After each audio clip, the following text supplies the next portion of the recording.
Kent je po nedavnih neurjih na obali Švedske našel steklenico in jo odprl. Avian från Danmark. 1998 blev den islängd i vattnet. V sporočilu piše, da naj tisti, ki ga najde, odpiše.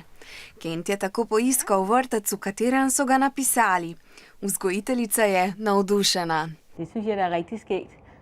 Efter 15 år, at det har ligget i vandet så længe. Vzgojiteljica se spominja prav vseh 10 otrok, ki so narisali risbice in napisali sporočilo v steklenici. Nu kan jeg jo læse navne og sådan noget, så kommer jeg da til at tænke tilbage på de børn, som jeg sagtens skal huske. Nihče ne ve, kako je sporočilo pripotovalo od Danske do Švedske in zakaj je trajalo 15 let, da so ga našli. Kent predvideva, da je tičalo v ribiških mrežah ali med skalami, nato pa ga je naplavilo neurje. Morje je očitno polno skrivnosti.